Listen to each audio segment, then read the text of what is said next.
This week's podcast brought to you by highspots.com. And guys, they're bringing us the Wrestle Reunion. It's coming up January 27th, 28th, and 29th. There's going to be so many fun activities. Let me tell you, I'm doing a live Art of Wrestling podcast on Friday the 27th. My guest will be Mikey Whipwreck. That's going to be a blast. And then that night, Friday night, after the Dragon Gate show, myself and Marty DeRosa will be in town doing a live $5 wrestling commentary comedy show, and it's only $5. And then Saturday, I wrestle Finley in the Europeans round. Sunday, I'm having breakfast with Vader and some of you guys. There's a whole bunch of events. WrestleReunion.com for more information. But now, enjoy the show.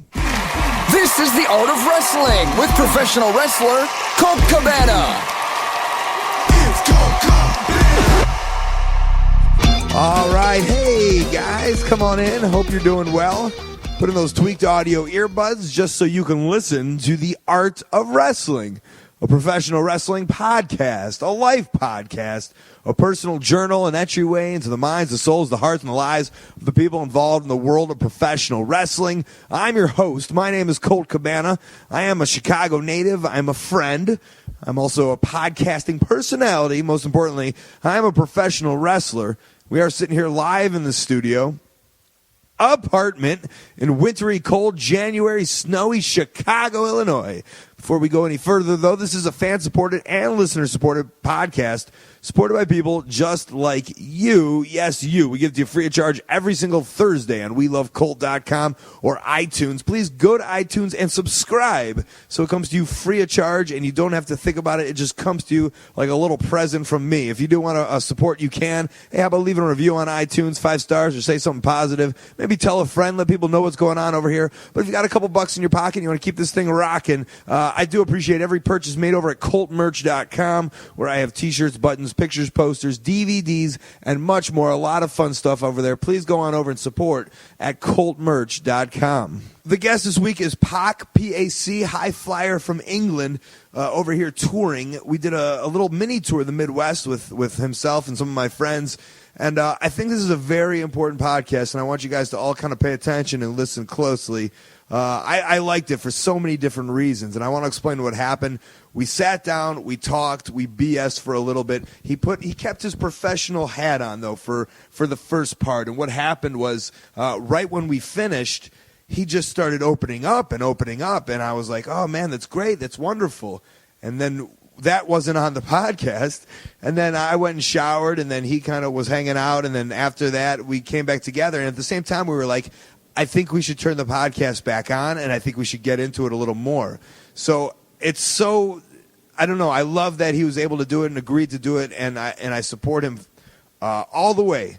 So I'm not going to talk as much here, and I kind of just want you guys to get into it. The first half is going to be kind of his professional career and who he is as a person, and then at the end we kind of get a little deep, and I think it's great, and I think it's wonderful. I think it's stuff that should be talked about and acknowledged, and I tip my hat big time to Pac for doing this, and I gave him the option to delete it afterwards, and he said, no, let's do it. He said he's pissing himself, but he said, let's go for it. And we're turning new stones. So we're doing good things over here at the Art of Wrestling. I believe in it. And I think only great things will come from this. And I hope you guys get to learn a little bit more about Pac and just kind of the way we all feel. And even though we might be superhumans in some of your minds, the reality is we're just dudes, just people, ladies, women, humans, whatever. And we all have feelings, and we're all normal people.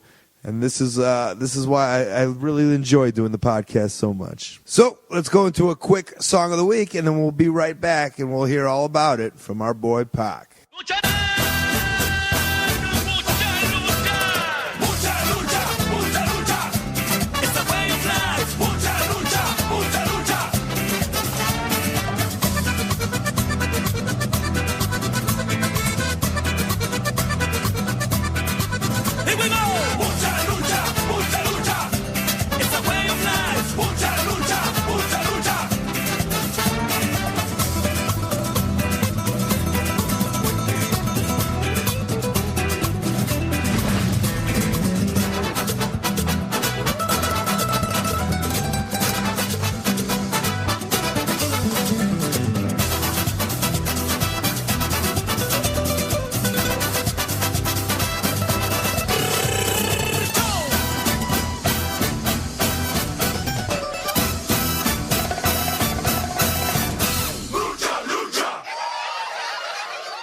Additional consideration paid for by the following.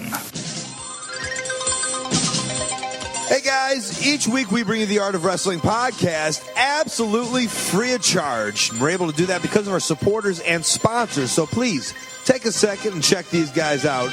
1hourtees.com, custom t-shirts done to your liking in an hour, a week, whenever you need them, over at 1hourtees.com. SundayNightStew.com, Hollywood superstar Stu Stone is live and interactive on the internet every single Sunday night. SundayNightStew.com, HighSpots.tv. HighSpots has this constant flow of on-demand wrestling content at a very cheap price. Go on over and check it out at HighSpots.tv.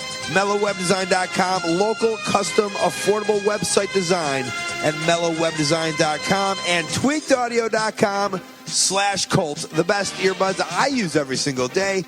Plus, for only my listeners, get over 30% off and free shipping if you go to TweakedAudio.com/Colt.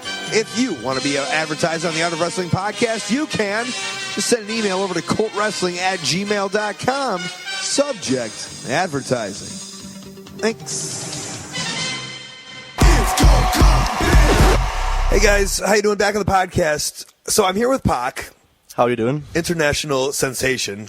Now you're nervous. Are you nervous? I'm not the best talker, that's never been my thing. You're worried about what? You don't have anecdotes? I have no anecdotes, the world's listening. It's a lot of pressure, Colt, And it just kind of got thrown on you. Yeah, I wasn't expecting this, but it's all good. It's all good. I'm trying my best. Don't judge me, everybody. I'm English. You might not understand what I'm saying. But... And another thing is you're from Newcastle? Yeah. Which is basically Scotland. Practically. And they are the worst. Oh, yeah. In terms of speaking. Yeah. What's a Newcastler called? A Newcastler? No, it's called a Geordie. What? Spell that. Geordie.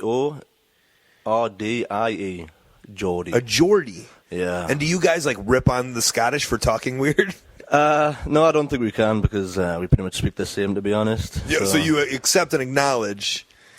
Yeah, we're pretty much Scottish. We live in England, but we are very similar to the Scots, so we haven't got much legs to stand on as far as that's concerned. What's a Newcastler? What's a Geordie known for? What do you guys? So if we picture a map of England. Yep. London's at the very bottom. Yep. Manchester. Yep. What's it called? London, Manchester, Liverpool. So Liverpool is the west coast, Newcastle is northeast coast. We're pretty much the last large town before you reach Scotland. So how far to Scotland is it for you? 1 hour. 1 hour. To the border. And what's Newcastle known for? Do they have... Well, we're a big football town. Newcastle United. I love that team. That's very big in Newcastle. Also, just as a people, we're known as very sort of warm, generous people. I don't know, I'm not speaking for myself, but Do you consider yourself a warm and generous person? I don't know. I like to think so. I tried to be, but I don't know. So, if I came to Newcastle, so if somebody was on the streets of Chicago and they got off of the train, Yep. and they were they had just arrived, let's say from Newcastle, Yep. and they'd be like, I just came from Newcastle. I'd be like, get the fuck out of the way. I'm trying to bike here or something, right? Yeah. Now, if I came to Chicago on my bike, Okay. you would be, hello, Colt. Come in. Do you want some cider? Is that the warm and generosity? I'm not sure about that. We definitely welcome you. We'll probably offer you a Newcastle brown ale rather than a cider. A brown ale? You heard of that? No. It's pretty famous. It's a beer from Newcastle brown ale. You can find it all over the world, and it's. Personally, I don't like it. I think it doesn't taste very good, but it is world famous, and that's another thing Newcastle's famous for: beer and partying and drinking, and all the girls wearing very little clothing, even in the winter. It's Yeah. And do you partake in this? From time to time. Yeah, that a boy. That's what I like to hear. Yeah, I'm not home enough to kind of enjoy the Newcastle. Were you a Newcastle? So how old are you now? I'm 25 years old. 25 years young. When did you get into wrestling? I started 18. 18. Started in a small school in Newcastle, a group called IWF, Independent Wrestling Federation, a very original name. Yeah, I wrestle for one in Detroit. I wonder if they're the same.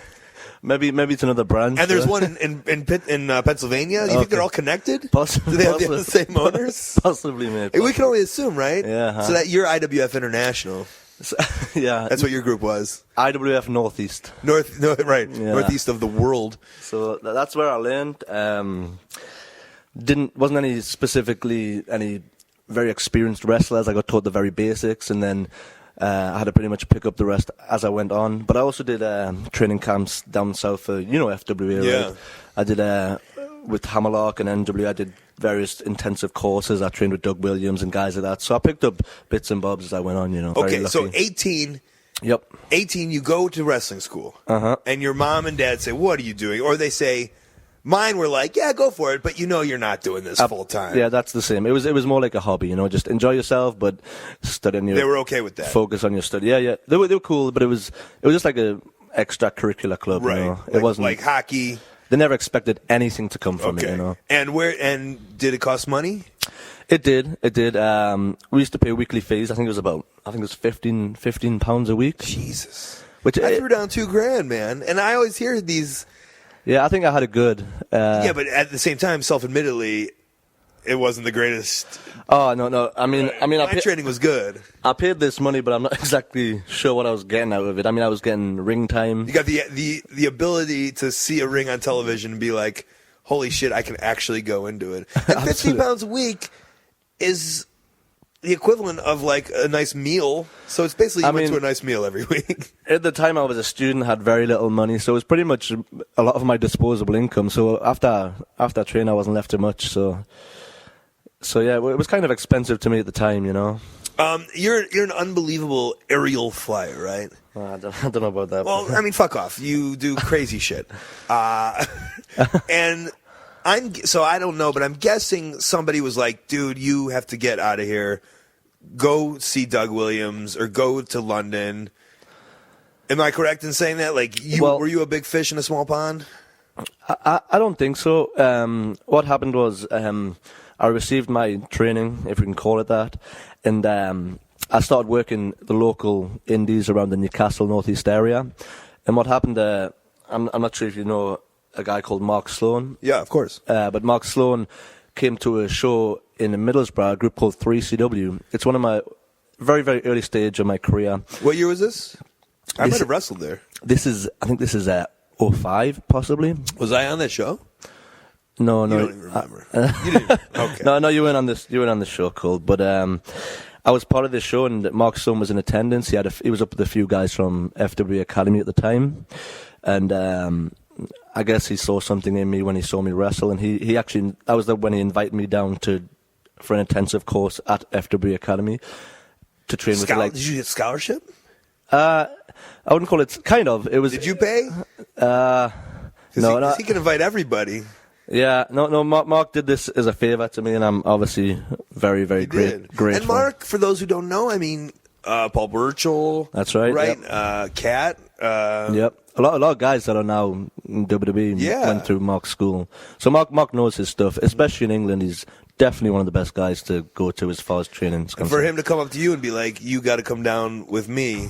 Oh, yeah, it was very, very flattering, surprising. It was very exciting, a very exciting time in my career. So yeah, that's what happened. He invited me down to the academy. I went down for a week's intensive course. I stayed in the gym for 7 days, and we trained for 8-9 hours a day, just really drilling into me the basics, and also it was sort of a crash course of what I was missing out on through IWF. So and I got to train with great guys like Doug Williams, a guy called Justin Richards. Do you know Justin? Mm-hmm.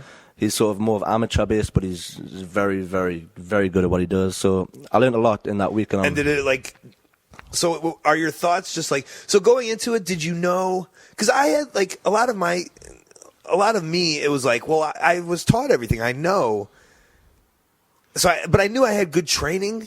Yeah. So did you go into it going down there like, well, I know what I'm doing, I guess I'll just kind of pick some stuff? Or was it like, fuck, I know nothing, I need to know more? Or did it blow your mind, the information that was coming to you on these crash courses? I went down there, obviously I was I knew that my training was... You knew it. I did you think you were the man? That's fine. Absolutely not. Absolutely. I knew that my training wasn't the best training in the world, and I had a lot of areas to learn that I hadn't been touched on. So I went down there with a very open mind, very sort of nervous, didn't really know what to expect, but very much hungry to learn. And I knew that I would be working with these great guys, these experienced guys. So it was I felt very, very lucky to have this opportunity to work with those guys. Blah, blah, blah. Stop kissing their ass. All right. It's the truth, man. Okay. I remember you. It's like being younger and doing all the stuff. Where does the aerial stuff come from? Were you like M-Dogs was a gymnastics dude, and I used to do backflips on my parents' bed. And did you see how I compared myself? Like me and M-Dog, the high flyers, you know. I've seen your moonsault, Colt. It's beautiful. It's a nice moonsault. Yeah, it's not bad, that's from practicing on my parents' bed. Oh, yeah? Yeah, and like I remember starting the moonsault, like I would start and I would go like total Vader salt. And then like the next time I'm like, okay, I got to less Vader salt this. And then the next thing you know, you're following your nose. I was like, just follow my fucking nose over. Yeah. And then that's how I taught myself to be a high flyer, a.k.a. a fat guy who does a moonsault. Well, that's what it's all about. It's all about overcoming these fears and mental boundaries, you know, as far as flipping is concerned. But as far as my background goes, I didn't really do any gymnastic training. I was always a fan of high-flying wrestling, of cruiserweights. I used to watch, you know, the mid-90s New Japan Juniors, the WCW Cruisers. That was always my thing. So that was always what I wanted to do. And I guess this is where IWF was really beneficial for me, because although the training wasn't the best training in the world, but those fuckers brought out those crash pads, didn't they? Exactly. We had lots of time just to mess about, practice, try things, and that's where I picked up a lot of my flying. See, that's the like I had a guy. So when I was training, and like my trainer, like Ace and Danny were my trainers, and they were mid-20s, but they had come from like the guys at Windy City Wrestling, and those guys had been trained by Memphis, and so like mine was very old school Memphis Southern feel. Okay. And there was a new generation of guys who had came, you know, like obviously Punk, but there was other. I remember there's this black kid Isaiah, and there was just that's the only one I remember is who wanted to do these flips with me, you know.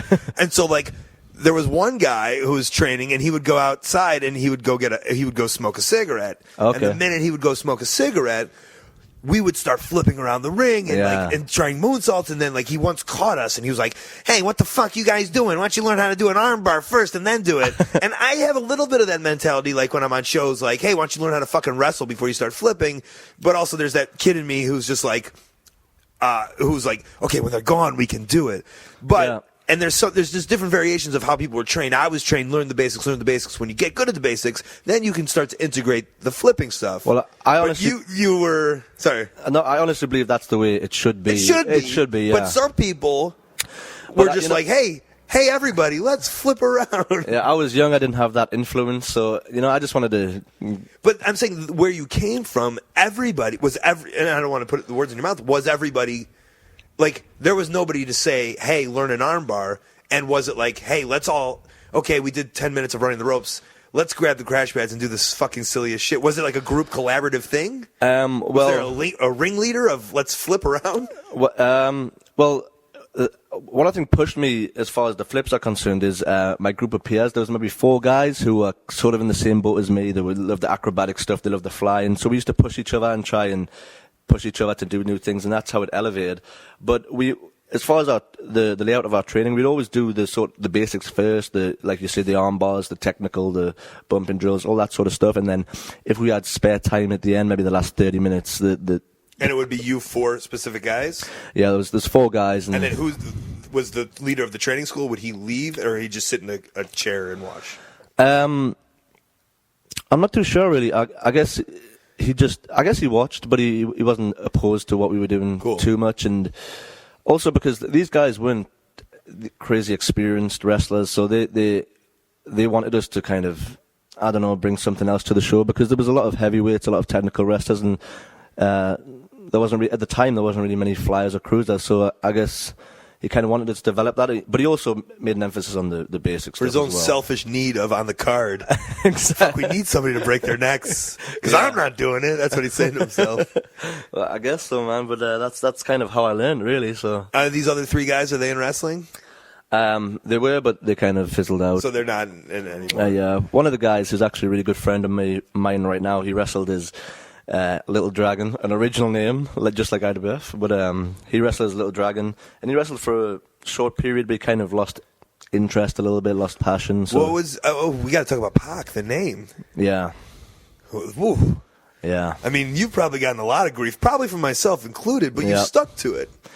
Yep. I guess it's a case of I don't really have alternatives. Was that? Oh, that was your. I think you remember you told me that was your nickname in high school, right? It was more of a nickname where whilst I was young, play fighting with my dad. Like we used to watch the wrestling, and me and my dad used to play fight, in the living room or whatever, and we used to have like goofy bouts, and it was just I guess it came from my dad used to take the piss out of me in the sense that I was very young, but I didn't have much body fat, so I kind of had a little bit of a six-pack. So he used to refer to me as six-pack, this silly, goofy gimmick. And then later... Wasn't your love for the rapper Tupac and or the cruiserweight sensation Sean Waltman? Unfortunately, although I have recently been on tour with Sean, and I have a lot of respect for that guy, but it wasn't unfortunately based It was because you're fucking jacked as a 2-year-old. I wouldn't go that far. Just but like now, and for the fuckers who don't know this guy, he's fucking ripped to the gills. Not at all. Ridiculous. No. I don't know. I don't think so. But so that was the name. Your dad named you Pac as a little child. Yep. And it kind of stuck. It's kind of when I came to make my debut in the Indies, I didn't really have an alternative, so it kind of just went with. Did somebody say to you, "Hey, what's your name?" or "Hey, you have a match in 2 weeks. Think of a name." Or it was the IWF group. They kind of told me that I would debut and what did I want to be called. So it was very much my own decision. But I guess it comes from the fact that again I couldn't think of anything else, so I just kind of went with it. You're not, and you've been described by friends as a simple man. Oh, very simple. I like the simple things in life. So, in terms of, which is weird because does that mean dumb? I'm almost saying that. Yes, I'm almost saying that, and saying that like self-admittedly though, like you're like, well, I'm not that creative. I don't know. Like, hey, they just said, which is crazy because I've seen your fucking matches, and the creativity is unbelievable. So do you have a left and a right side of a brain of like when I'm out of the ring, I just want to be left alone and eat cans of tuna and rice, and when I'm in the ring, I'm going to give this crazy performance? I haven't really thought about it. I guess I didn't really. I want you to think about it now. Yeah, I didn't. I don't think I'm not creative in the ring, really. I mean, you don't just go all around the world because you're a dude. I thought it was because of I guess some of my moves are unique to me, but I don't think it's creativity. I think it's just sort of influences that I've built upon. It's well, you have to come up with these, I guess so. These sequences, right? Like, yeah, I guess. Don't underplay yourself, man. Like I've always been highly impressed with your stuff, and thank you very much. Yeah, it's very and so flattering. As much as you say that, I didn't have a name, so I guess just went with what my dad used to call me, which happened to be the name of one of the biggest stars in the wrestling industry. Yeah, this isn't looking too good for me, right? No, but then there's that other side of in the ring. You do make magic, and I always remember you had that MySpace picture. Where it was you doing a flip. Okay. I'm not going to rip on you. Okay. But there's that always picture where, and I'd see, this is back when MySpace was on, and it was you doing a flip, and I always thought there was like these magic stars, like of you flipping, but it was just, if you look really close, it was just a light bulb. Yeah, that was in Germany. That was a very lucky picture. It looked pretty cool, huh? Yeah, it looked amazing. I thought like stars were coming out because you were flipping, but then I looked really close, like the light bulbs were placed like. I mean, I wish that happened. Yeah, and so there's the magic. But you have traveled all over the world. Let's hear about some of the places. Before I even cut you off, I mean, I do remember, and let's talk about this a little bit. I do remember a couple of us went to bat for you for Ring of Honor, and because Gabe was always looking for talent. Was always looking for new people, especially guys who were unheard of. That was what Ring of Honor was all about. And I want to say maybe, I don't remember exactly who it was, but I was like, we were in England, and we were using some, like a turd or two, and I was like, there's no reason not to use Pac. This guy's the man, you'll fall in love with him. And I remember it didn't really go that hot. Yep, I guess it just came down to my nerves. I was very young at the time. I was like 19 years old, and yeah, I guess. Was it you and Seidel? It was me and Seidel and me and Roderick. Okay. In Liverpool, England. And this was 07. Was it? I would like to say 07, right? Probably 06 or 07. Yeah. Yeah. And I mean, I guess it comes down to my confidence, and I just I wasn't the most confident of people, and it's definitely took me time to build that confidence. So I was just a young guy, I was nervous, and obviously I was aware that my training wasn't necessarily up to the level of you guys. So it was just a lot of factors, and I guess. Did you see that as your biggest shot to date? At that point in time, definitely. Or was it just a show? Oh no, a bigger show. Oh no, yeah, absolutely not. It was very much a big deal for me, and I as far as preparations are concerned, I prepared for that very heavily, and it was at that time it was the biggest opportunity of my career. Obviously, it was, So I guess I mean it didn't go too bad, but it didn't go too hot. But I guess that comes down to again being young, inexperienced, and the nerves. I didn't really know how to deal with that. And I don't want to say it was, but I remember and this is because it'll come full circle in a second, but I was remembering Gabe's gonna fucking love this guy. We're gonna fly him into America every show. That's what I had on you. Mm-hmm. And it's the interesting is that sometimes that just doesn't happen. Yeah. And and it didn't happen. You guys had two decent matches, obviously passable. It's not like you shit the fucking bed, but it wasn't. I was just like, Pac's gonna fucking kill it. And it didn't happen. But then I was on a show and it's almost like this is for the better. Is you and Generico worked in LA? You got another chance, and you guys fucking tore the roof down. It was an amazing match. Yeah. And it's almost like maybe you started yourself on a little smaller platform in America, and that's. Again, I guess it comes down to my inexperience and my confidence. And at that stage, I think the reason me and Generico came off so well is because Generico specifically was aware of my situation and knew kind of how I was, and he knew how to manage that the best way he could. And the match is very much a product of Generico, and he put. But he's a great in-ring leader. He's a veteran. He knows how to make a match a wonderful thing.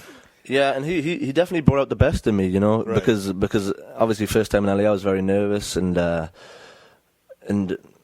inexperienced at the time, so I needed that influence to bring out the best in me, And what was the coming out of that, out of that match afterwards? Did you feel the praise? Did you hear the people warming up to you? A new side of people, American crowds now. Well, that was my American debut in Los Angeles. And I guess I was very surprised by the response because I've always been watching PWG, ROH. I always held those groups very highly, So to think that I could kind of be a part of that and to get the response that I did was a big surprise to me. And that was kind of the moment when I sat back and thought, maybe I could make something of this, because it was always my dream to make a career of this. But you know how hard it is, and especially on the independents, it's so tough. So. That was kind of the first kind of spark. What made me realize, maybe something could come of this, because at the time I was just taking things day by day and enjoying the ride. Did you have a day job at that point? I did. What were you doing? I worked night shift in a factory in a courier company. So courier or career? Courier, like a delivery company. Okay. So I used to work 9-10 hour night shifts Sunday through Thursday, and then I used to go on the road to the weekend to the Indies so it was kind of I look back on it very fondly, but it was a tough time in my life, And you say that you so now you're thinking you have this match with Generico, I can make a living on this, and you are are you contracted? I'm not contracted, but you're full time. I'm full time with Dragon Gate. We have for 4 years now. And Dragon Gate's a Japanese company. A Japanese company. It was Toryumon. And then they evolved into Dragon Gate, and I've been going there 4 years, but I don't have a contract as such, but we do have a very, very strong working relationship. Which I think is how it should be, at least almost until we all become millionaires, until there's millions of dollars. Absolutely. And it's I said that, I used to say that with Kerry, and that's a lot of the reason why I'm not really with ROH anymore, is I shake Kerry's hand, and I'd say, hey, I will not fuck you over. Mm-hmm. And he'll go, great. Yep. Let's do it. Yep. And now corporations and businesses are all part of it. But Dragon Gate, it's still, is it mom and pop run?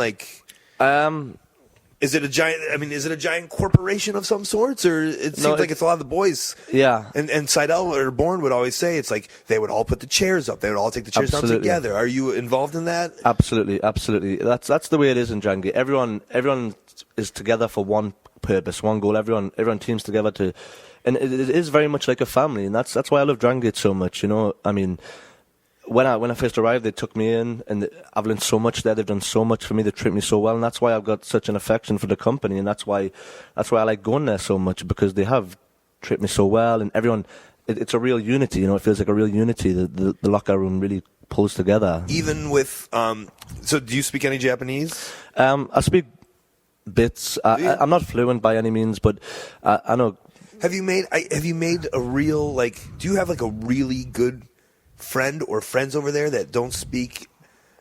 I'm interested in like your relationships in Japan, because Yes. are you there 8 months out of the year? Yeah, 8-9 months. Yeah. Yeah. Yep. And so, I mean, you need relationships in life, right? Like, Yeah. I don't know. So, some of my best friends are Japanese members of the who are roster. some of these guys, and like, how do you communicate and how do you maintain these relationships? Well, they know a little bit of English. I know a little bit of Japanese, so it's kind of. And what's the bond? Humor, wrestling, humor, wrestling, sex, working out. Okay. That's definitely a strong bond. You know, we often work out together, and that brings you closer. Not sex. with them or with trying for others. I don't know. No. I mean, that's a bond for some people. Is, hey, like, do they take you out and try to get you go-go dancers in Japan? I don't know. You know. I don't know. I wish, man. No, there isn't really that side of it. I guess, yeah, it's just Dragon Gate is very professional. Everybody takes the work in the ring and outside of the ring very seriously. So I guess the bond is through the professional side of things, the in-ring stuff, the working out, the diet, all that side of things. And like, and you could see by those guys. I mean, they. Oh yeah. Yeah, they're all the juniors and all ripped and shredded. Yep. So you fit right in, huh? But you're bigger than most of these guys, even though you're a junior. Yeah, I don't know. I guess the past few years I've really dedicated myself to building a look about myself and gear. I used to rip on you a little bit, right? Yeah, you did. Do you remember that? Yeah. I was just like, and I wanted you to get like this Ultimo Dragon. Do you remember that? Yep. But I would love that. Yeah, but your gear has stepped up a lot now. Is that probably because Dragon Gate's just like, here's some gear? It's such a part of the show, though, isn't it? It is. If you watch a Dragon Gate show, everyone's got a very unique, specific look, and it's also down to the fact that Dragon Gate have not an in-house, but a gear maker that only works for Dragon Gate for the most part. A guy called Fuego, and he's actually a professional costume maker for movies, TV shows, so he really knows what he's doing. In Japan or all over the world? In Japan. Okay. He's based out of Osaka, and he makes the best quality gear, and he can anything you want. He can do like fancy things. He can do. From my experience, it's the best wrestling gear. Right, and the knee pads Born wears, I think. Yeah, those are from, and Yep. and if you look on television, you see them. They're beautiful. Yep. And they're Yep. unlike anything else. Yep. And that's because he's still getting his stuff from Japan. He does, yeah. I know that whenever we have a DG USA weekend, often a lot of the boys will be bringing across gear for Bone that he's Just ordered. for him, yeah. Yeah. He's got his own personal Yeah. UPS man. But I guess that goes back to the whole family thing. You know, Bone hasn't been there for three and a half years now, and but I'm sure all the guys still think of him very highly, and I'm sure he thinks of all the guys very highly, and I'm sure if whatever was to happen with WWE and he was to come back to Dragon Gate again, he'd be accepted as part of the family immediately, you know. And we used to talk about that a little bit while we were in developmental, and it's just like, and especially, and then when he got the call up, I was like, man, even if you're there for a year, like, you can then go to Japan and go back to Dragon Gate, and you'd be seen in such a higher light, Yeah. and you could help that company, and he was like so giddy about it, like how he could help them grow because he did a couple, Yeah. a year on WWE television. So again, especially now, and that's always nice. And I think that's nice about wrestling is that a lot of those guys go into WWE and they're like, well, if I get fired, I'm fucked. Yeah. But he has a situation where, and it's almost like stability, where he knows if anything was to happen, Yeah. he can go and make a good living. And not only make a good living, he can help a lot of people Yeah. and help the company and help employees make money over in Japan. Yeah, and again, that comes down to how Dragon Gate treats you, and having friends and bonding with the Dragon Gate locker room, and it's just a great environment to work in, And in wrestling, it's hard to find that, I think. And how many shows? Like you guys are doing shows every day, right? When you tour, or well, as far as shows are concerned, we're the busiest company in Japan. I think we have maybe, is it 180 shows a year? Fuck. Often it's 4 or 5 shows a week, so it's quite intense. Do people's bodies ache? I mean, as wrestlers, even I understand probably when it's not TV. Yep. They dial it down a little bit, and I can think about it as a performer. Okay, these guys use quickness and agility as their main thing, so it's not necessarily bumping. They can design things in the ring to go quick without hurting themselves. Obviously, but still, it's got to all add up. Yeah, with a schedule like that, you have to be clever about what you do. You know, you can't go in there and have these crazy matches night in, night out, because you just won't last. You know, but at the same time, these guys, I talk about this all the time with the various different workers, how these guys' bodies are holding up. It's incredible. I mean, I guess it comes down to how they look after themselves. You know, if they ever have the slightest injury, they'll go straight to the hospital, get it checked out. Also, the diet, they've got, in Japan, diets are obviously a lot better than over here in the West. What are you saying? As Well, I eat a Whopper while talking to you. But they have, like, you know, lots of seafood, lots of, like, fish oils, lots of various different things that are great for you. And also, like, I'm a big believer in stretching, you know, and before shows everyone gets together in the ring and stretches thoroughly and makes sure we're all warmed up properly. So I used to cheat on my stretches in football. Like I just remember I'm so anti-stretching. It should probably do me in the long run, but I'm still at it, you know. Yeah, I'm so pro stretching. Like, I can't wrestle without stretching these days. Did the Japanese people bring that into you, or did you have that before? No, absolutely. I didn't. I mean, I stretch, but nothing compared to what I do now. Now I make sure I do completely stretch my full body before I wrestle. Make sure I'm very loose and warmed up. You know, I'll never go in there cold. I want to talk about Jungle Pac a little bit. Oh no. No? Well, go on then. Oh, I thought that would be a fun time in your No, career. it is very fun. You were Jungle Pac. I was. And for those, I mean, that allowed you to see a lot of the world, right? Yep, it did. Yep. And you got to tour with M-Dog and some of the other. Who were some of the great guys on those tours, and where were they? Explain a little. We some of the guys on the tour, a lot of ex-WWE guys who I got to know very well, and so it was guys. Rikishi's Italian thing, right? It went through different stages. Originally, it was just the Italian office that ran it, and then Rikishi came in and ran it with his guys, and then it's been through the various different people. But it's but yeah, there's been lots of great guys on the tours, lots of guys to learn from, and it's been a great learning experience. And we did tour lots of great places: Spain, the Canary Islands, Italy, lots of Europe we toured. So it was very beneficial. What was the most interesting place to you? Well, that's a tough one. We traveled a lot of Spain. We did a lot of smaller towns in Spain, which were very, like, sort of traditionally Spanish. Which if you go to places like Madrid and Barcelona, I mean, it is Spanish, but it's very touristy, you know, touristic. So to go to these small towns is very interesting. And also, is touristic a mix of touristy and fantastic? Well, it's touristic. I've recently had this debate with someone because I thought the term was touristy. Is it touristy? Touristy. It's very touristy. I think it's slangish. Yeah, which is so slangish.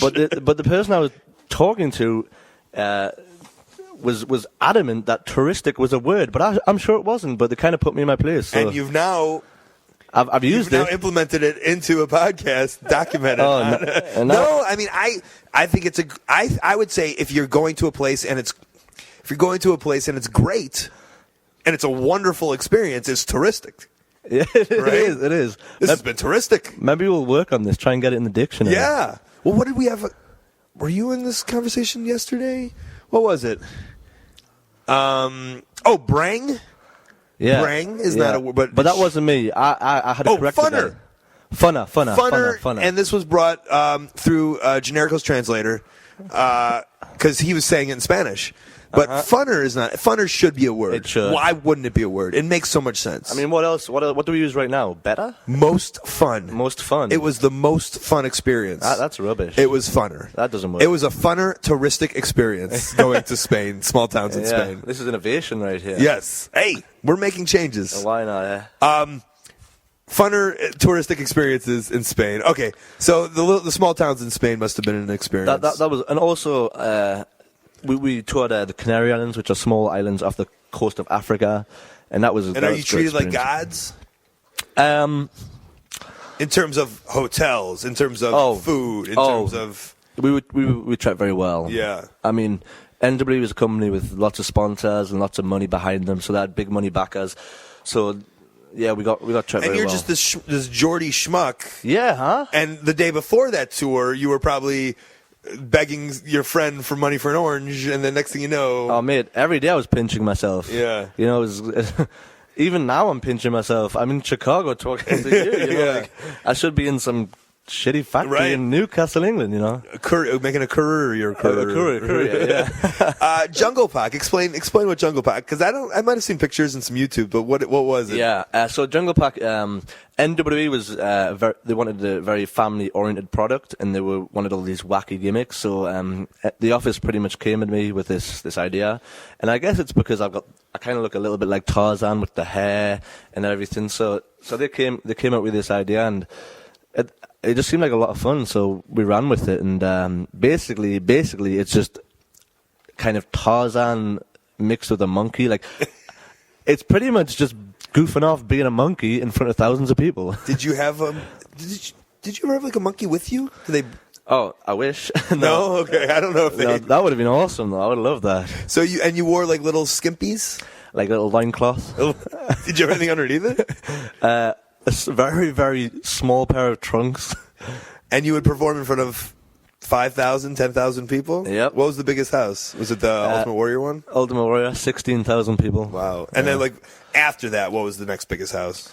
The next biggest, I think, was Madrid, which was, I want to say 10, possibly, but I'm not too sure. So but around that, it was huge. So you're wrestling in front of all these people in skimpy little. Yeah, huh? Yeah, and would you? I mean, you were the least known wrestler, right? I'd say that. Yep. You and M-Dog maybe, who was doing Spartan 3000 and these goofy characters. Yeah. Did you find yourself going out? I'd love to hear. Did you find yourself going out as a nobody and coming back as a somebody, or was the experience different? I wouldn't say a somebody, but for me, it's all about in the ring. So I like to say that the fans enjoy my matches. I used to go out there and try and entertain as much as I could. I wouldn't necessarily I came back as a star or anything, but I guess people were definitely aware of me. I'm almost thinking like towards the end of the matches. Yeah. When the people was their reaction. Well, I used to do this thing as Jungle Pac. Like, Jungle Pac couldn't speak. He was like sort of like a Neanderthal. Oh man! So if it's only Jungle Pac fans listening now, yeah, their minds are going to be blown. Oh, like if they only know you from Jungle. Sorry to ruin that, Jungle Pac. I didn't even think about that. No. Oh my gosh. But anyway, Jungle Pac used to make this noise. It was kind of like a hoo. Like that's all he would do. Like he'd scream at his opponent, hoo hoo hoo. And when I first, I just picture him fucking a chick. It's just like it is kind of that sort of. But anyway, at the start, that was sort of my thing. And then as the tours progressed, the fans would replicate this. Nice. So as soon as I came out, like everyone would be like, ooh, ooh, ooh, and it would just echo on the building. That was very, very flattering, and it was fun, very right? cool. Yeah, it was fun. You're like a fucking orchestrator, right? I wouldn't go that far, but I mean, you are. One man stands in a ring in a loincloth and goes, oh, and 18,000 people go back to him, oh. It's pretty ridiculous. I guess so. But like you say, it was very, very fun time in my career, and the gimmick was very fun to do. You know, it was just good, harmless fun. You know.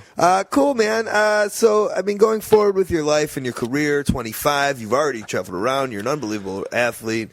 I mean, is it just, hey, let's see where this goes? You know, I've been told that you don't really want anything to do with the business aspect of wrestling. You just kind of want to get booked and do shows. I guess so. I guess it's not a case of not wanting. I'm just. It's not knocked into your head. Yeah. I'm just a terrible businessman, but I guess you can learn. It's the same with the whole working out thing and the whole stretching thing. Before I went to Japan, I was never big on. I didn't really understand working out or how to work out, or I didn't really understand the importance of stretching. So I guess it's just things you pick up. But as of right now, right. But you go to Japan Yep. and you learn the stretching, and you stay with those Japanese guys, and now you're a stretcher. Absolutely. You come to America, you hang out with Generico and Cabana, Yep. You will be the biggest businessman that you've ever. So it will come, all right? I hope so, Colt. You have to teach me, man. We'll take you under the wings. And in saying that, I would say, hey, plug your Facebook, plug your Twitter. Where can promoters get a hold of you? But you're probably like, I don't know, mail my house, right? Well, this is just evidence. I don't have a Twitter. Fuck. Can you believe that? Yes. I don't have a Twitter. I have a Facebook, but it's very much a personal page. Right. I don't have a Pac Facebook. I have nothing. But again, like I say, because I'm so full-time at But you don't Dragon even Gate. give a shit. I I wouldn't think Kenny Omega said on here, don't book me.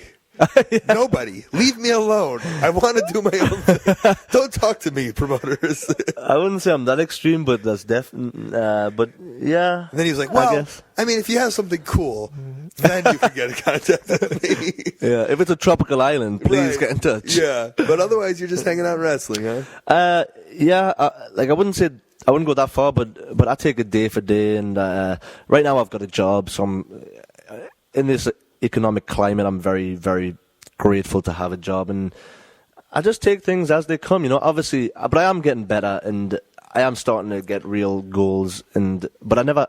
Don't. No, Nah. no. I mean, don't say that just to say it.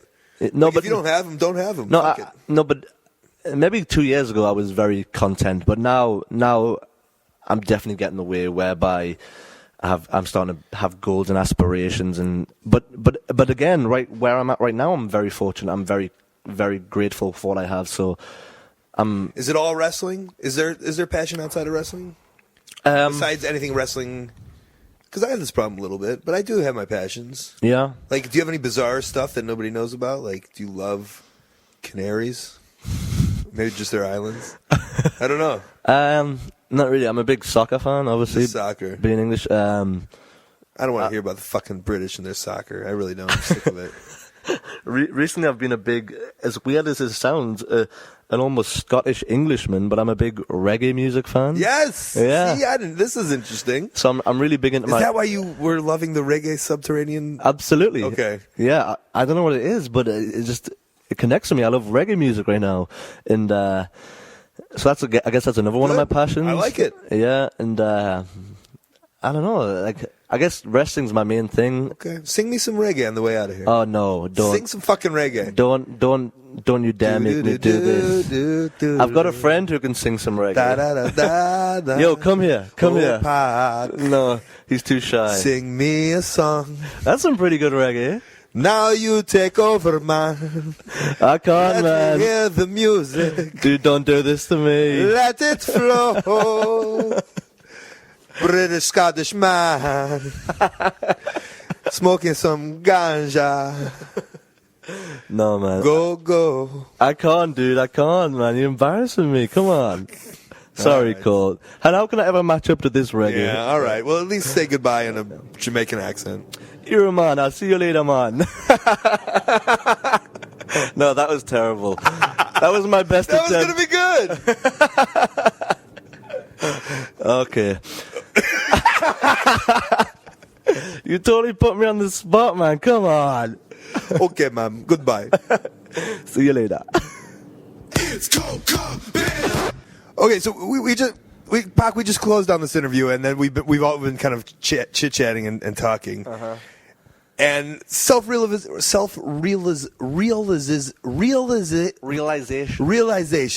Right away, you start talking. Yep. Was that okay? What should I do? Holy shit! Maybe this, maybe that. Yep. Well, that's my thing, Colt. You know, I've got this kind of rejection complex. You know, I fear failure. That's kind of my thing. You know, and that's kind of what holds me back in a lot of aspects of my life. You know, especially professionally. Well, I mean, I think it's so important that we were just like, okay, you have no Facebook for anybody. And it's like no one could get a hold of you. Yep. And I don't know if it was together, but we're just talking, and you're like, I just have this fear of failure. Yep. And that was going to be between us. But I think it's important that people know you're a fucking real human being with real feelings, and this is a real thing. Yeah. And it's understandable. So you're saying, well, you were saying, like, if people get a hold of me, they'll have me on a card, and what if I fuck up, right? Yeah. Well, I guess before this podcast, when you suggested the idea of podcast, like, you know, that kind of alarm bells rang. You know, I've got to speak fluently to the world, and what if I sound like an asshole, or what if I sound dumb? You know, it was intimidating, and I guess it comes down to this rejection, this failure complex. I don't want to and that's why I don't maybe push myself in a lot of aspects of my career, because I'm so scared of being rejected, I guess. But that's only being a human, right? I think. Did you think you were the only? I mean, I guess you're asking me. I mean, listen, I have amazing fears, and I talked about fear in women, and I don't think it's necessarily, for me, it's almost not wrestling anymore because I'm in a good place in my career right now. Yeah. But you are too. But Yep. that's because do you feel because you've hid yourself from the chance of being rejected?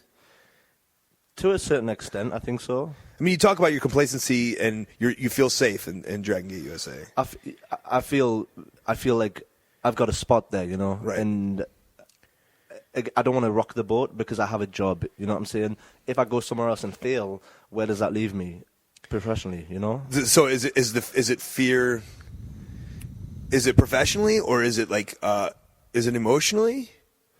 Do you feel like if you were to not succeed, you would your mind would explode or something? You know, it's not like I'm a fucking doctor. I don't know. I'm really interested. I think it's I think it's professionally, in the sense that right now I have a job and I love this job and I'm so fortunate to have a full-time job. Like I said, in this economic climate, there's not a lot of independent guys who can say they make a good living off wrestling, and right now I do. So it's if I go elsewhere or rock the boat, so to speak, and try somewhere else, and it doesn't work, or I fail at doing that, I'm left with nothing, and I'm left without a career, you know. And to go from this job that I love and I'm so passionate about to nothing, back to a 9 to 5, like how does someone deal with that? You know what I'm saying? And so I remember, I think, where was the last WrestleMania at? Atlanta. Was it Atlanta? Yeah, and I came up to you, I was like, hey, do you want to go to the WWE? And I was like, I can, you know, it's not like I have these giant contracts, but I think you would be a person there. Do you remember this conversation? I do. It was in, what was the restaurant called? Shaken Steak, yeah. Yeah. So I say that to you. What goes through your mind? Is it not positivity? It's obviously I'm absolutely flattered that you'd think that of me, but at the same time, I'm so nervous of the prospect of. Do you start thinking, now I got to do a tryout? Now they'll hate me. Now is that what's one? What's like 1 and 2? Is it? I guess the first thing I think about is the worst possible outcome. Right. And that's just how my brain works. You know, I don't.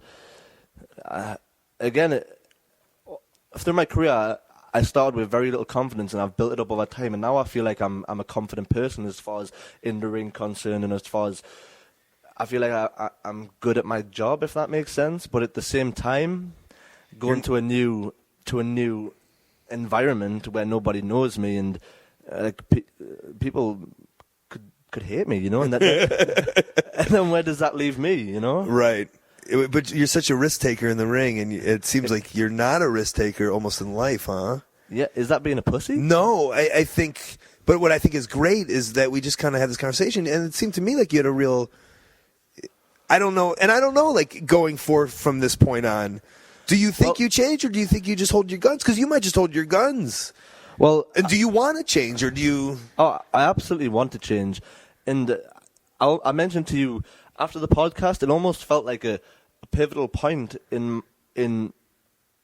maybe my career, because again, I said before the podcast, you approached me with the idea, and all of a sudden alarm bells rang. I was nervous, my heart started beating, but then we did it, and I felt, especially in the second half of the podcast, I got very comfortable, and once it was done, I almost felt not euphoric, but a very uplifting feeling that I'd done it and I'd achieved it, and it was very satisfying. And then you mentioned maybe, you know, think about getting a Twitter, or think about promoting yourself like that, and I thought, you know, maybe you're right, and to have an influence like yourself, who's almost create this media empire for yourself in the pro wrestling business, it's, you know, to have that influence on me, it's important. You know? But it should be more than I think and the whole point of this podcast is really, it's more than a career breakthrough. And if you say that, I can't sit in your brain and speak, but it should be more of also a life breakthrough, like, yeah, because this is our life. And like, yes, you could say like career, but what do we really have outside of like? No, you're right. Yeah. You're correct. Absolutely. And I mean, well, I'm glad that you could come on here and just the idea. God, I mean, it's so different for so many different people. It's the idea that just to finish a 40-minute conversation is exuberance and relief. Yeah. And so maybe just the conversation of us just sitting around and talking. I guess that shows where I'm at. So many people, it comes naturally to them. Right. But to me, I guess it's this rejection or this failure complex whereby whenever I think of something, I'll think of failure and it's not going to go right, rather than I'll think, this is going to go awesome, I'm going to kill it, Have you ever talked to anybody about this? Is this the first? It is. Yeah. Is this too honest? No, it's great. Yeah, I mean, but I don't want to be fake doctor. Yeah. And I don't know, but I do feel that, and one thing I love, it's almost as lame, it makes me sound like a pussy, and one thing I love about just wrestling locker rooms is when you find your real buddies and you find your real friends, is you feel, in front of a Punk or Generic or Steen or whatever, I can tell them my stuff that I've held in for almost years, and I can say to them, and sometimes I just slip it out, like, oh, I do this, and see if they are can relate with me or if they make fun of me. Yeah. And for the most part, they don't make fun of me. And they're and then we start a conversation, and then all of a sudden all my fears and all my problems, now we're conversing and we're sharing stories, and he's sharing a story. Let's say if I don't know. And even to get in real fucking horrible material, sexually, if we talk about sexual experiences, and maybe I have a problem or I have a fear of that, and I talk to, one of the boys, and I'm like, oh my God, they're going to hate me or judge me or think I'm an idiot. And then they start talking about it. Now all of a sudden we have this whole bond and this whole conversation. That's like human nature. Right? Yeah. You share your problems, and you find that when you do share your problems, these are problems that everybody has. Right. But because we have these insecurities and we're nervous, we keep these things to ourselves, and these things are amplified in our head, and we think it's just us and we're weird, and but everybody feels like this. And that's why I'm glad that you came and said this, and I think as you find your wrestling peers, and please to me, whenever or whatever you want, the idea of rejection, it's real, and especially I'd say everywhere, because especially independent wrestling, because like you said, it's not like.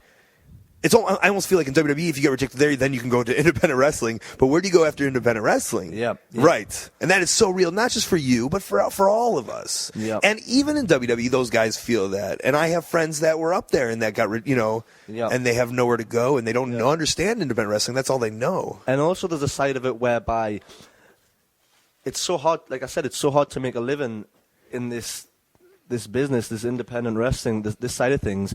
And I almost feel I should be very grateful for my spot in Dragon Gate, because I'm sure there's many wrestlers out there who would love to be in the position that I'm in. So why should I aspire for more when I have such a awesome position where I'm at? Do you know what I'm saying? Yeah, but I also want to then bring it back to and I've seen it firsthand with Punk, and so I won't use Punk as an example, but let's say John Cena, you probably think he's number one. He's made it to where he's at. I bet you he has fears. You know what I'm saying? If you, to you, have you ever met John Cena? I haven't. No. He's probably just some dude that you think about who dominates wrestling, and he's almost on a pedestal. Yep. But if you really think about it, and fucking Hulk Hogan, Hulk Hogan has with his wife and his kids and his son fucking doing what he did to think about the real, and he puts on a show. And like you said, you were like, well, I don't know if I should show really feelings because I want to be held in the light of a superstar. But the Hulkster puts on a show. But, if it's just, as a fan, if I just saw some real true feelings, I feel like I'd be drawn much more to Hulk. And I'd be more willing to support him in his career. At this point, he's just a dude with fake silk hair. Yeah. And, and a bleached mustache almost. I guess it comes down to everybody has these insecurities and these fears, but some people deal with it better than others. And as of maybe I haven't been dealing with it the best way. I've kind of been just keeping myself to myself and not again, to use the same expression, but not rocking the boat. Yeah. But you will get rejected.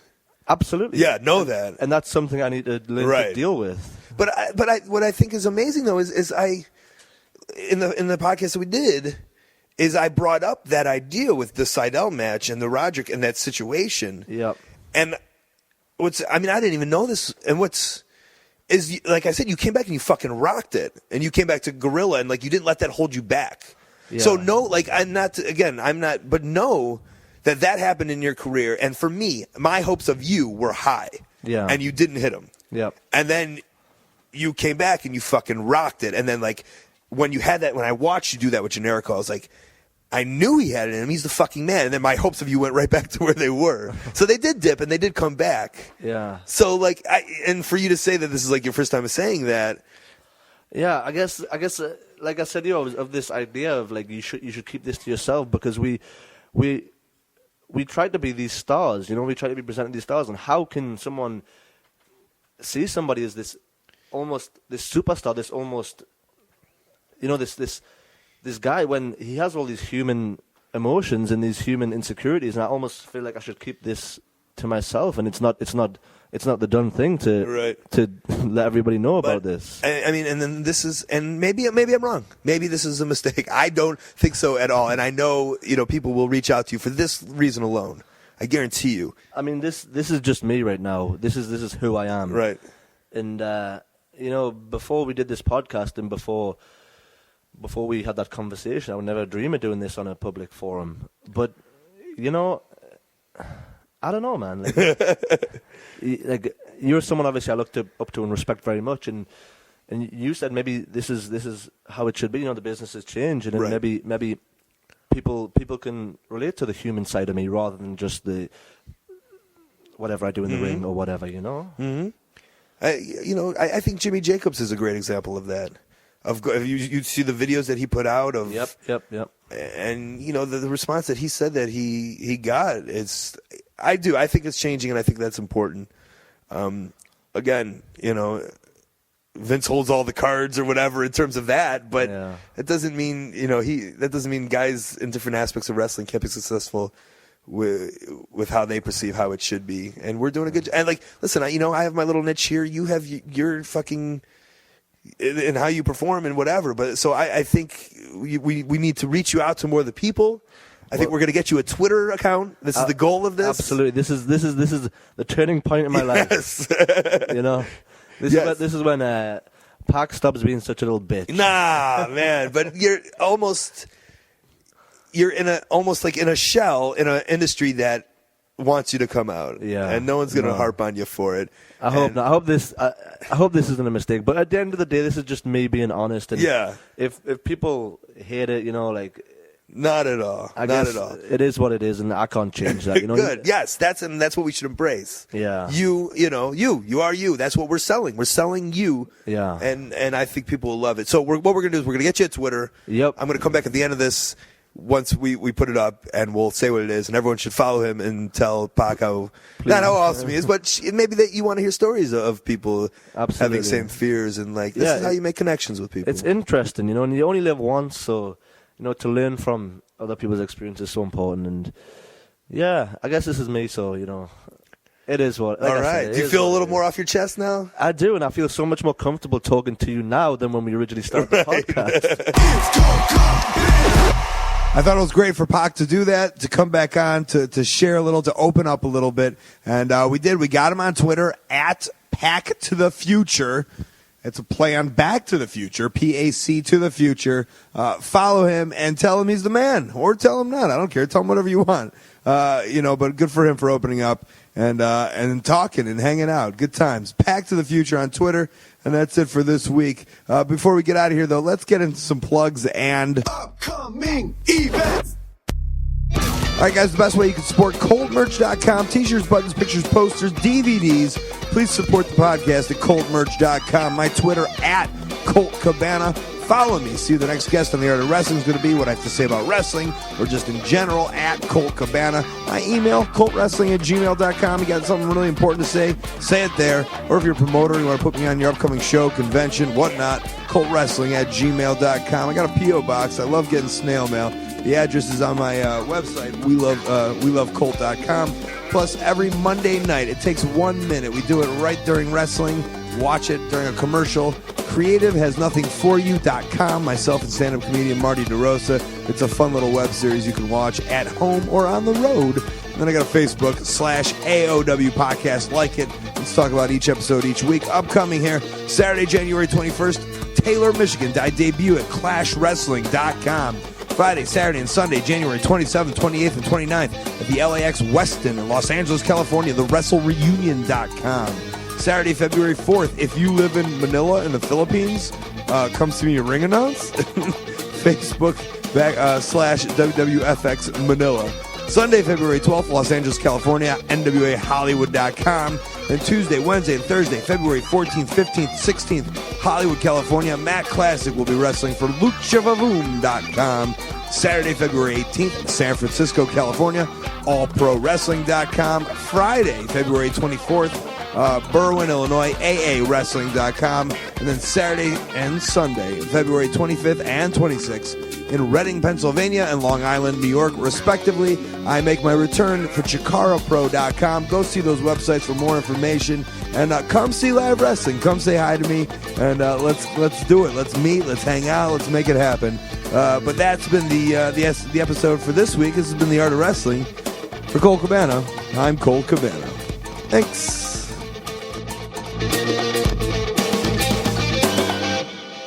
Meanwhile, in Vince's office. So, Vince, I got this idea I've been throwing around in my head. I don't know, it's kind of out there, but I would really like to be Mr. Butt. What do you think? Mr. Butt. Something's there, yeah. Yeah, I kind of like it, but Mr. Butt, maybe Mr. Rear, yeah. Mr. Rear, no, that's not it. Maybe Mr. Derriere, boom, no. Hold on, I really like it, though. We'll do something, I got it. Mr. Ass, yeah, Mr. Ass, and we'll put lips on your butt cheeks, and yeah, Mr. Ass, and we'll give you a good song, yeah. We'll go down to Creative, and they'll write it, and we'll talk about how you like asses, and licking them, and sticking them, and pricking them, and nicking them, and yeah, all the stuff with the ass. I like it. There it is, Mr. Ass. Who's next? X-Pac, send him in. Sock it, yeah.